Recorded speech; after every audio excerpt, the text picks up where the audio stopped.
दोस्तों आज मुंबई इंडियंस और गुजरात टाइटंस के बीच आईपीएल 2026 का एक बेहद ही रोमांचक मुकाबला खेला गया, जहां तिलक वर्मा ने अपनी तूफानी बल्लेबाजी से रोमांच की सारी हदें पार कर दी। तो आइए दोस्तों बिना देरी करे देखते हैं मैच का पूरा रोमांच।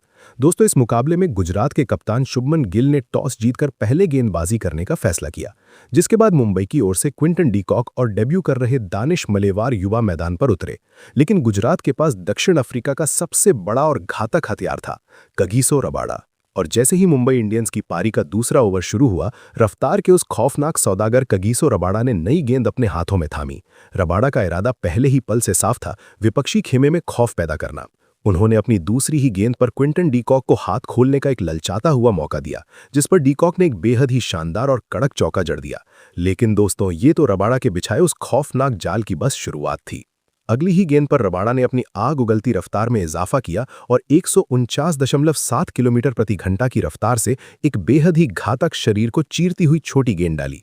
डीकॉक ने उस तेज गति की गेंद पर दोबारा पुल शॉट खेलने का एक बहुत बड़ा जोखिम उठाया, लेकिन गेंद की गति इतनी अधिक और डरावनी थी कि वो बल्ले का ऊपरी किनारा लेकर हवा में काफी ऊंची टंग गई। स्वयं रबाडा ने अपनी ही गेंद पर दौड़ लगाते हुए एक बेहद ही आसान सा रिटर्न कैच लपककर मुंबई इंडियंस को दिन का पहला और सबसे गहरा जख्म दिया। डीकॉक की इस जल्दी विदाई के बाद मुंबई इंडियंस के खेमे में सन्नाटा पसर गया। लेकिन दोस्तों रबाडा का प्रलयकारी कहर तो अभी बस शुरू ही हुआ था। रबाडा ने इसी ओवर की 5वीं गेंद पर मुंबई के लिए अपना पहला मैच खेल रहे युवा बल्लेबाज दानिश मलेवार को अपनी रफ्तार और स्विंग के घातक मिश्रण से पूरी तरह पंगु बना दिया। उन्होंने एक बेहद ही सटीक अंदर आती हुई लेंथ डिलीवरी डाली, जिसने मलेवार के डिफेंस को चीरते हुए उनके पैड्स पर एक जोरदार और तेज दस्तक दी। रबाडा की एक बेहद ही जोरदार अपील पर अंपायर की उंगली तुरंत हवा में उठी। बिल्कुल प्लम नजर आ रहे मलेवार ने रिव्यू लेने की जहमत तक नहीं उठाई। मात्र 2 ओवरों के भीतर ही मुंबई इंडियंस की शुरुआत किसी भयानक और डरावने सपने जैसी हो चुकी थी, जहां स्कोरबोर्ड पर रनों से ज्यादा विकेटों की संख्या डरा रही थी। लेकिन दोस्तों जब मुंबई की नैया पूरी तरह से डूबती हुई नजर आ रही थी, तब मैदान पर कदम रखा टी20 क्रिकेट के बेताज बादशाह मिस्टर 360 सूर्य कुमार यादव ने। सूर्या ने क्रीज पर आते ही ये पूरी दुनिया को साफ कर दिया कि वो रबाडा के इस खौफ के आगे घुटने बिल्कुल नहीं टेकेंगे। उन्होंने अपनी पहली ही कुछ गेंदों में रबाडा की 152 किलोमीटर प्रति घंटा की रफ्तार वाली गेंद पर वो अद्भुत, जादुई और अविश्वसनीय पिकअप शॉट जड़ा, जिसने पूरे 1 लाख दर्शकों को मंत्रमुग्ध कर दिया। सूर्या ने बिना किसी बड़े फुटवर्क के केवल अपनी रबर जैसी कलाइयों के जादू से खड़े खड़े उस 150 की रफ्तार वाली गेंद को डीप स्क्वायर लेग की बाउंड्री के पार सीधे स्टैंड्स में गगनचुंबी छक्के के लिए पहुंचा दिया। अगली ही गेंद पर सूर्या ने एक और अत्यंत कलात्मक और चीरता हुआ चौका जड़ा, जिसे देख अहमदाबाद के प्रशंसकों को लगा कि शायद आज सूर्या का वो विश्व प्रसिद्ध तूफान आने वाला है जो गुजरात के किसी भी गेंदबाजी आक्रमण को तहस नहस कर सकता है। हालांकि दोस्तों कगिसो रबाडा आज किसी अलग ही विनाशकारी और खूंखार मिट्टी के बने थे। उन्होंने सूर्या की उस आक्रामकता का जवाब अपनी कातिलाना सटीकता से दिया। रबाडा ने एक बेहद ही तेज और आग उगलती इन स्विंगर गेंद डाली, जो बिजली की गति से अंदर आई और सूर्या के डिफेंस को पूरी तरह से भेदती हुई सीधे मिडिल स्टंप से जा टकराई। Clean bowled. सूर्या 15 रन के क्लीन बोल्ड होते ही पूरे स्टेडियम में गुजरात टाइटंस के समर्थकों का शोर गुज उठा, क्योंकि मुंबई का स्कोर पावर प्ले के भीतर ही 33/3 के बेहद ही नाजुक, डरावने और शर्मनाक पड़ाव पर पहुंच चुका था। रबाडा ने पावर प्ले के अपने उस शुरुआती स्पेल में ही 3 सबसे बड़े और मैच जिताऊ विकेट यानी कि डीकॉक, मलेवार और सूर्या झटक कर मुंबई इंडियंस को पूरी तरह से बैकफुट पर और वेंटिलेटर पर धकेल दिया था। गुजरात को मैच में एक ऐसी मनोवैज्ञानिक बढ़त दिला दी थी जहां से वापसी करना किसी हिमालयी चुनौती या कहे बिना ऑक्सीजन के माउंट एवरेस्ट चढ़ने से कम नहीं था। अहमदाबाद के नरेंद्र मोदी स्टेडियम की विशाल दीवारों के बीच जब मुंबई इंडियंस की पारी ताश के पत्तों की तरह बिखरती हुई नजर आ रही थी और पावर प्ले के उन शुरुआती 6 ओवरों के भीतर ही टीम के 3 सबसे बड़े स्तंभ ढह चुके थे, तब पूरे स्टेडियम में मुंबई के प्रशंसकों के बीच एक मौत जैसा सन्नाटा पसर गया था।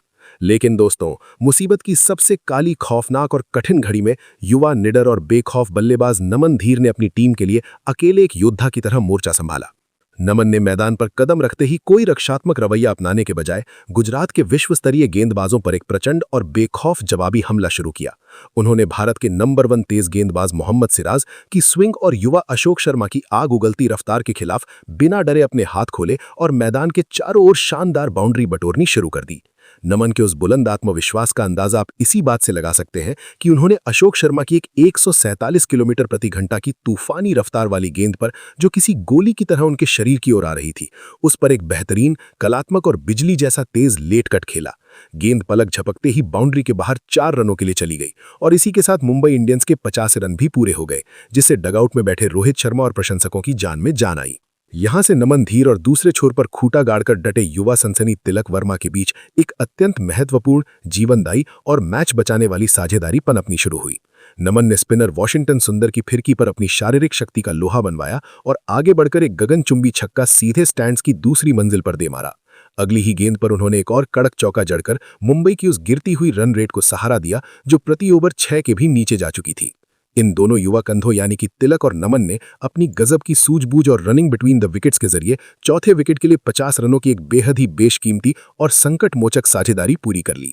इस साझेदारी की बदौलत एक समय पूरी तरह लड़खड़ाती और 100 के नीचे सिमटती दिख रही मुंबई की पारी अब दोबारा पटरी पर लौटती हुई नजर आने लगी थी। नीली जर्सी पहने प्रशंसकों को अब यह लगने लगा था कि मुंबई एक बड़े और चुनौतीपूर्ण स्कोर की ओर मजबूती से बढ़ रही है। और तभी कप्तान शुभमन गिल ने अपने मुख्य हथियार तेज गेंदबाज प्रसिद्ध कृष्णा को वापस आक्रमण पर बुलाया। प्रसिद्ध ने पारी के 13वें ओवर में अपने अनुभव और चतुराई का ऐसा खौफनाक जाल बुना कि पूरी तरह से सेट हो चुके नमन धीर उसमें उलझ ही गए। प्रसिद्ध कृष्णा ने अपनी पुरानी रणनीति बदलते हुए नमन को एक बेहद ही घातक, तीखी और जानलेवा बाउंसर डाली। नमन ने उस तेज गति की गेंद पर अपना नियंत्रण खोते हुए एक पुल शॉट खेलने का प्रयास तो किया, लेकिन गेंद की उस अतिरिक्त और डरावनी उछाल की वजह से उनकी टाइमिंग पूरी तरह से जवाब दे गई। गेंद ने ऊपरी हिस्सा लिया और आसमान की ऊंचाइयों में बहुत खड़ी टंग गई। मैदान पर सस्पेंस अपने चरम पर था, लेकिन डीप स्क्वायर लेग बाउंड्री पर मुस्तैद खड़े south African Superman Kagiso Rabada ने चीते जैसी फुर्ती दिखाई। रबाडा ने अपनी दाई और एक लंबी दौड़ लगाई और अंतिम क्षणों में हवा में लहराती उस मुश्किल गेंद पर अपनी नजरें जमाए रखते हुए आगे की ओर डाइव लगाकर एक बेहद ही शानदार और अविश्वसनीय लो कैच लपक लिया। कगिसो रबाडा के इस जादुई और मैच पलटने वाले कैच ने नमन धीर की उस जुझारू और वीरतापूर्ण 45 रनों की दुखद अंत कर दिया, जो मुंबई को एक सुरक्षित किनारे की ओर ले जा रही थी। नमन के आउट होते ही पूरे स्टेडियम में एक भयंकर शोर मच गया, क्योंकि अब क्रीज पर खुद मुंबई इंडियंस के कप्तान हार्दिक पांड्या कदम रख रहे थे। हार्दिक ने आते ही तिलक वर्मा के साथ मिलकर पारी को धीरे धीरे आगे बढ़ाया और ये सुनिश्चित किया कि कोई और विकेट ना गिरे। लेकिन दोस्तों, असली आतिशबाजी और तांडव तो 15वें ओवर में देखने को मिला, जब तिलक वर्मा ने प्रसिद्ध कृष्णा की बेरहमी से बखिया उधेड़ कर रख दी। तिलक ने इस ओवर में अपनी बल्लेबाजी का एक मास्टर क्लास दिखाया। उन्होंने पहले एक बेहद ही शानदार और गूंजता हुआ छक्का जड़ा और फिर लगातार 2 करारे और चीरते हुए चौके जड़कर प्रसिद्ध के स्पेल के आंकड़ों को पूरी तरह बिगाड़ दिया। तिलक ने अपनी अद्वितीय क्लास दिखाते हुए प्रसिद्ध कृष्णा की एक 140 प्लस की रफ्तार वाली यॉर्कर को भी बड़ी ही नजाकत और चालाकी के साथ पैडल स्कूप के जरिए बाउंड्री के बाहर 4 रनों के लिए भेज दिया। जब 15 ओवरों का खेल समाप्त हुआ तो मुंबई इंडियंस का स्कोर इन भारी संघर्षों के बाद 122 पर 4 तक पहुंच चुका था। मैदान पर अब कप्तान हार्दिक पांड्या 4 रन और अपने अर्धशतक की ओर तेजी से बढ़ रहे तिलक वर्मा 36 रन की जोड़ी मौजूद थी। और तभी पारी के 16वें ओवर में गुजरात टाइटंस के कप्तान शुभमन गिल ने अपने सबसे बड़े ट्रम्प कार्ड और दुनिया के सर्वश्रेष्ठ लेग स्पिनर राशिद खान को आक्रमण पर लगाया। राशिद की उस रहस्यमयी फिरकी के सामने अक्सर बड़े बड़े दिग्गज बल्लेबाज घुटने टेक देते हैं, लेकिन आज 23 साल का युवा तिलक वर्मा किसी अलग ही मिट्टी का बना था। उन्होंने राशिद को जरा भी सम्मान न देते हुए पहली ही गेंद पर उनकी खतरनाक गुगली को बहुत जल्दी भांप लिया और अपनी जगह बनाकर उसे सीधे गेंदबाज के सिर के ऊपर से एक गगनचुंबी 95 मीटर लंबा और प्रचंड छक्का जड़ दिया। इस एक प्रहार ने राशिद के आत्मविश्वास को हिला दिया। अगली ही गेंद पर तिलक ने बड़ी ही नजाकत और क्लास के साथ डीप स्वीपर कवर की दिशा में एक और आलीशान चौका जड़कर इस ओवर से रनों की गति को 7वें आसमान पर पहुंचा दिया। लेकिन दोस्तों, असली तबाही, कत्लेआम और रनों का सैलाब तो 17वें ओवर में आना अभी बाकी था। जब युवा तेज गेंदबाज अशोक शर्मा गेंदबाजी के लिए मोर्चे पर आए तो तिलक वर्मा ने इस ओवर में अशोक की ऐसी बेरहमी से बखिया उधेड़ी कि गुजरात के रणनीतिकार आशीष नेहरा अपना सिर पकड़ने पर मजबूर हो गए। तिलक ने इस एक ही प्रलयकारी ओवर में कुल 26 रन कूट डाले, जिसने मैच का पूरा रुख ही मुंबई की ओर मोड़ दिया। उन्होंने पहली ही गेंद पर अपनी तकनीक का शानदार नमूना पेश करते हुए बैकवर्ड पॉइंट के ऊपर से एक अद्भुत छक्का जड़ा। उसके बाद लगातार 2 कड़क और चीरते हुए चौके बटोरकर उस युवा गेंदबाज को पूरी तरह से दिशाहीन और हताश कर दिया। तिलक का वो रौद्र रूप यहीं शांत नहीं हुआ। उन्होंने ओवर की अंतिम 2 गेंदों पर भी अपनी बाहुबली ताकत दिखाते हुए 2 और भीमकाय और गगनभेदी छक्के जड़कर इस ओवर को आईपीएल 2026 के सबसे महंगे ओवरों की सूची में शामिल कर दिया। इसी भयंकर ओवर के दौरान तिलक वर्मा और कप्तान हार्दिक पांड्या के बीच 50 रनों की एक बेहद ही बेशकीमती और तूफानी साझेदारी भी पूरी हुई, जिसने मुंबई के रनों के पहाड़ को और भी ऊंचा बना दिया। मैच का 19वां ओवर लेकर आए भारत के नंबर 1 तेज गेंदबाज और यॉर्कर किंग मोहम्मद सिराज। सिराज ने अपनी सटीक गेंदबाजी और सालों के अनुभव का इस्तेमाल करते हुए गुजरात को वो सफलता दिलाई जिसकी उन्हें सख्त तलाश थी। उन्होंने कप्तान हार्दिक पांड्या को 15 रन पर एक लो फुल टॉस पर अपने जाल में फंसा ही लिया। हार्दिक ने लेग साइड में एक बहुत बड़ा शॉट खेलने का प्रयास किया, लेकिन गेंद बल्ले के निचले हिस्से पर लगकर हवा में काफी ऊंची टंग गई। डीप मिड विकेट पर तैनात सुपरमैन ग्लेन फिलिप्स ने अपनी एकाग्रता तनिक भी भंग नहीं होने दी और एक बेहद ही शानदार और सुरक्षित कैच लपककर हार्दिक की उस पारी का अंत कर दिया। हार्दिक के जाने के बावजूद तिलक दूसरे छोर पर किसी अडिग चट्टान की तरह डटे हुए थे और उनके पसीने से लथपथ चेहरे पर एक अलग ही खूंखार संकल्प नजर आ रहा था। सिराज ने उन्हें खामोश रखने के लिए एक बेहद ही सटीक, तेज और तीखी यॉर्कर डाली, लेकिन दोस्तों तिलक ने अपनी जादुई कलाई के सहारे उस 145 की रफ्तार वाली यॉर्कर गेंद को लॉन्ग ऑन की दिशा में हेलीकॉप्टर अंदाज में मोड़कर एक अविश्वसनीय, अद्भुत और क्लासिक चौका बटोर लिया। इस नामुमकिन से शॉट ने स्टेडियम में मौजूद हर एक क्रिकेट प्रेमी और कमेंटेटर्स को हैरान कर दिया, क्योंकि वैसी सटीक यॉर्कर पर बाउंड्री मारना लगभग नामुमकिन था। जब 19 ओवरों का खेल समाप्त हुआ तो मुंबई इंडियंस का स्कोर 173 पर 5 तक पहुंच चुका था। पूरा अहमदाबाद अब अपनी सांसें रोककर तिलक वर्मा की ओर देख रहा था, क्योंकि ये युवा योद्धा अपने पहले और ऐतिहासिक आईपीएल शतक की सुनहरी दहलीज पर खड़ा था। माहौल इतना ज्यादा गर्मा गया था कि हर एक गेंद पर 1 लाख दर्शक तिलक तिलक के गगनभेदी नारों से आसमान गूंजा रहे थे। अहमदाबाद के खचाखच भरे नरेंद्र मोदी स्टेडियम में जब पारी का अंतिम और सबसे निर्णायक यानी 20वां ओवर शुरू हुआ तो पूरे मैदान का माहौल किसी बिजली की गड़गड़ाहट जैसा हाई वोल्टेज और रोमांचक हो चुका था। गुजरात के कप्तान शुभमन गिल ने अंतिम ओवर की भारी जिम्मेदारी प्रसिद्ध कृष्णा के मजबूत कंधों पर सौंपी, लेकिन क्रीज पर मौजूद तिलक वर्मा आज किसी अलग ही दुनिया में बल्लेबाजी कर रहे थे। तिलक आज प्रसिद्ध को क्लीनर्स के पास ले जाने के एक अडिग और खूंखार इरादे के साथ खड़े थे। ओवर की पहली ही गेंद पर उन्होंने अपनी फौलादी कलाइयों का जादू दिखाया और बैकवर्ड पॉइंट के ऊपर से एक बेहद ही शानदार और कड़क चौका जड़ दिया। अगली ही गेंद पर प्रसिद्ध ने रफ्तार और बाउंसर से चकमा देने की कोशिश की, लेकिन तिलक ने गेंद की लंबाई को बहुत जल्दी भांपते हुए उसे हुक करते हुए 85 मीटर दूर दर्शकों के बीच एक विशाल छक्के के लिए भेज दिया। इसी प्रलयकारी शॉट के साथ तिलक ने आईपीएल में अपना उच्चतम व्यक्तिगत स्कोर भी बना लिया और पूरा स्टेडियम तिलक तिलक के गगनभेदी नारों से दहल उठा। प्रसिद्ध कृष्णा अब इस भयंकर दबाव में पूरी तरह बिखरते और पस्त नजर आ रहे थे। ओवर की 5वीं गेंद पर उन्होंने एक और बहुत बड़ी गलती की और दबाव में एक जूसी फुल टॉस डाल दी। तिलक ने इस बहुत बड़े उपहार को स्वीकार करने में जरा भी देर नहीं की। उन्होंने एक घुटना टेका और उसे किसी प्रोफेशनल स्वीप मास्टर की तरह फाइन लेग की बाउंड्री के बाहर एक दर्शनीय और गगनचुंबी छक्के के लिए भेज दिया। अब पूरा का पूरा क्रिकेट जगत और 1 लाख दर्शक अपनी सांसें रोककर उस अंतिम गेंद का इंतजार कर रहा था। तिलक शतक से सिर्फ कुछ रन दूर थे। ओवर की आखिरी गेंद पर तिलक ने अपनी पूरी जान लगाते हुए एक और क्लासिक और चीरता हुआ चौका जड़ा और इसी बाउंड्री के साथ तिलक वर्मा ने अपना पहला ऐतिहासिक और रोंगटे खड़े कर देने वाला आईपीएल शतक बेहद ही शाही अंदाज में पूरा किया। तिलक वर्मा ने मात्र 45 गेंदों का सामना करते हुए 101 रनों की वो अविस्मरणीय, ऐतिहासिक और आतिशी नाबाद पारी खेली, जिसने 33 पर 3 पर संघर्ष कर रही मुंबई इंडियंस को 199 पर 5 के इस महाविशाल और अभेद्य स्कोर तक पहुंचा दिया। इस लक्ष्य का पीछा करने के लिए सलामी बल्लेबाज के तौर पर गुजरात टाइटंस की तरफ से शुभमन गिल और साई सुदर्शन की जोड़ी ओपनिंग करने के लिए मैदान पर उतरे। पहली ही ओवर में जसप्रीत बुमराह ने पहली ही गेंद पर तूफान भरी गेंदबाजी करते हुए जहां पर साई सुदर्शन को कैच आउट करवा दिया। इसी के साथ दोस्तों साई सुदर्शन बिना खाता खोले ही पवेलियन लौट गए और इस ओवर में बुमराह ने सिर्फ मात्र 1 रन ही खर्च किया। वहीं दूसरी ही ओवर में जॉस बटलर ने शानदार चौके के साथ अपना खाता खोला, लेकिन अगली ही गेंद पर हार्दिक पांड्या ने भी शानदार गेंदबाजी करते हुए जॉस बटलर जैसे विस्फोटक बल्लेबाज को एलबीडब्ल्यू आउट करवाकर यानी कि 5 रन पर ही पवेलियन भेज दिया। लेकिन दोस्तों इसी ओवर में नए बल्लेबाज वाशिंगटन सुंदर ने शानदार बल्लेबाजी करते हुए हार्दिक पांड्या की जमकर पिटाई की और इस ओवर में वाशिंगटन सुंदर ने एक के बाद एक चौकों की हैट्रिक यानी कि 3 शानदार चौके लगाकर कुल 18 रन बटोर लिए। अब तीसरे ओवर में जसप्रीत बुमराह गेंदबाजी करने आए, जहां इस ओवर में शुभमन गिल ने अपनी क्लासिकल बल्लेबाजी का अंदाज पेश किया और इस ओवर में जसप्रीत बुमराह को शुभमन गिल ने एक के बाद एक 2 शानदार चौके जड़ दिए। चौथे ओवर में शुभमन गिल के बल्ले से हमें एक और खूबसूरत चौका देखने को मिला, तो वहीं पर 5वें ओवर की पहली ही गेंद पर वाशिंगटन सुंदर ने एक और चौका जड़ दिया। लेकिन आखिरकार दोस्तों इसी ओवर में स्पिनर गेंदबाज अश्विनी कुमार ने शानदार गेंदबाजी करते हुए शुभमन गिल को कैच आउट करवा दिया। इसी के साथ गुजरात को बड़ा झटका लगा और शुभमन गिल दोस्तों 14 रनों की पारी खेलकर चलते बने। इसके बाद दोस्तों छठे ओवर में कृष भगत ने शानदार गेंदबाजी करते हुए मात्र 4 रनों का किफायती ओवर फेंका।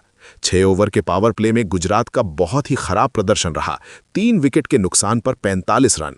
अब दोस्तों 7वें ओवर में वॉशिंगटन सुंदर ने एकमात्र चौका जड़ा और ओवर में 8 रन बटोर लिए। 9वें ओवर में दोस्तों मिचेल सटनर ने शानदार गेंदबाजी करते हुए बड़ा विकेट हासिल किया। वॉशिंगटन सुंदर जो कि अच्छे लग रहे थे, उन्हें नमन के हाथों कैच आउट करवा दिया। इसी के साथ दोस्तों वॉशिंगटन सुंदर 17 गेंदों में 26 रनों की शानदार पारी खेलकर चलते बने। और दोस्तों इसी ओवर में सटनर ने खतरनाक और विस्फोटक गेंदबाजी करते हुए नए बल्लेबाज ग्लेन फिलिप्स को कॉट एंड बोल्ड कर दिया। इसी के साथ दोस्तों ग्लेन फिलिप्स ही 8 गेंदों में 6 रनों की पारी खेलकर चलते बने। और इस ओवर में दोस्तों सटनर ने 3 रन खर्च करके 2 विकेट हासिल किए। 9वें ओवर में दोस्तों नए बल्लेबाज शाहरुख खान के बल्ले से हमें एक मैक्सिमम और गगनचुंबी पावरफुल देखने को मिला, तो वहीं पर 10वें ओवर में शाहरुख खान ने एक और चौका जड़ दिया। 10 ओवर में दोस्तों गुजरात टाइटंस की टीम 5 विकेट के नुकसान पर 71 रन बना चुकी थी। शाहरुख खान और राहुल तेवतिया दोनों के कंधों पर था पूरी टीम का बोझ, लेकिन मुंबई इंडियंस के गेंदबाज किसी को भी टिकने देने के मूड में नहीं थे। दोस्तों 11वें ओवर में मिचेल सटनर गेंदबाजी करने आए। स्पिन की फिरकी के साथ सटनर ने शुरू से ही दबाव बनाए रखा। शाहरुख खान ने 1-2 गेंदों पर आक्रामकता दिखाने की कोशिश की, लेकिन सटनर की लाइन और लेंथ इतनी सटीक थी कि बड़ा शॉट मारना आसान नहीं था। राहुल तेवतिया भी क्रीज पर जमने की कोशिश में थे। इस ओवर में जीटी सिर्फ 6-7 रन ही बटोर पाई। रन रेट और बढ़ता जा रहा था और दबाव दोगुना होता जा रहा था। दोस्तों ये वो वक्त था जब जीटी को किसी चमत्कार की जरूरत थी, लेकिन मुंबई के गेंदबाज उन्हें सांस लेने का मौका नहीं दे रहे थे। दोस्तों 12वां ओवर और ये ओवर जीटी के लिए किसी दुष्स्वप्न से कम नहीं था। अश्विनी कुमार गेंद हाथ में लेकर आए और उन्होंने जो किया वो जीटी के फैंस के दिल पर सीधा वार था। पहले उन्होंने राहुल तेवतिया को निशाना बनाया। तेवतिया जो कि पूरी पारी में संघर्ष करते नजर आए, 10 गेंदों में सिर्फ 7 रन बना पाए थे। अश्विनी की एक शानदार गेंद पर डी कॉक के हाथों कैच आउट हो गए। 6ठा विकेट गिरा। दोस्तों जीटी के फैंस के चेहरों पर मायूसी साफ दिख रही थी, लेकिन अश्विनी कुमार यही नहीं रुके। अगले ही कुछ गेंदों में उन्होंने शाहरुख खान को भी पवेलियन का रास्ता दिखा दिया। शाहरुख जो कि इस पारी में अकेले लड़ रहे थे, 13 गेंदों में 17 रन, 1 छक्का और 1 चौका नमन के हाथों कैच आउट हो गए। 7वां विकेट। दोस्तों एक ही ओवर में 2 विकेट अश्विनी कुमार ने जीटी की कमर पूरी तरह तोड़ दी। इस ओवर के बाद जीटी का स्कोर था 7 विकेट पर करीब 86 रन। मैच अब लगभग मुंबई की झोली में जा चुका था। दोस्तों 13वें ओवर में एक बार फिर मिचेल सटनर आए। अब क्रीज पर थे राशिद खान, जीटी के सबसे खतरनाक ऑलराउंडर। अगर कोई चमत्कार होना था तो राशिद ही कर सकते थे, लेकिन दोस्तों सटनर ने राशिद खान को कोई मौका नहीं दिया। अपनी फिरकी गेंदबाजी से सटनर ने राशिद खान को सिर्फ 6 गेंदों में 4 रन बनाकर कैच आउट करवा दिया। 8वां विकेट। सटनर ने इस पारी में कुल 3 ओवर में 2 विकेट लिए और हर बार बड़े मौकों पर। दोस्तों अब जीटी के पास सिर्फ 2 विकेट बचे थे और स्कोर था 8 विकेट पर करीब 92 रन। मैच का नतीजा साफ दिख रहा था। दोस्तों 14वें ओवर में एक बार फिर जसप्रीत बुमराह गेंद लेकर आए और जब बुमराह आते हैं तो रन बनाना मुश्किल ही नहीं नामुमकिन हो जाता है। कगिसो रबाड़ा क्रीज पर थे और उन्होंने बल्लेबाजी की भूमिका में थोड़ा संघर्ष किया। बुमराह ने पूरे ओवर में सिर्फ 4 रन खर्च किए, एक बार फिर अपनी महारत साबित करते हुए। दोस्तों इस ओवर के बाद जीटी का स्कोर था 8 विकेट पर करीब 96 रन और मैच के महज 6 गेंदें और बाकी थीं जब तक कि आखिरी विकेट नहीं गिर जाता। दोस्तों और अब आया मैच का सबसे रोमांचक और दिल दहला देने वाला अंतिम अध्याय। 15वां ओवर और गेंद थी अल्लाह मोहम्मद गजनफर के हाथ में। ये युवा अफगान स्पिनर पूरे सीजन में कमाल का प्रदर्शन कर रहे हैं और आज भी उन्होंने अपना जलवा दिखाया। कगिसो रबाड़ा बल्लेबाजी कर रहे थे और उन्होंने कुछ रन बनाए भी। 14 गेंदों में 12 रन, जिसमें 2 चौके शामिल थे। लेकिन दोस्तों गजनफर ने एक शानदार फ्लाइटेड गेंद डाली जिस पर रबाड़ा आगे आकर खेलने की कोशिश करने लगे और डी कॉक ने पीछे जाकर बेहतरीन स्टंपिंग कर दी। 9वां विकेट। Rabada stumped. दोस्तों स्टेडियम में एमआई के फैंस खुशी से झूम उठे और फिर आई आखिरी गेंद। मोहम्मद सिराज क्रीज पर थे, बल्लेबाजी में बिल्कुल नौसिखिए। गजनफर ने एक सटीक यॉर्कर लेंथ की गेंद डाली और सिराज उसे रोक भी नहीं पाए। LBW out. 10वां और आखिरी विकेट। दोस्तों गुजरात टाइटंस की पूरी टीम सिर्फ 15.5 ओवरों में महज 100 रनों पर ऑल आउट।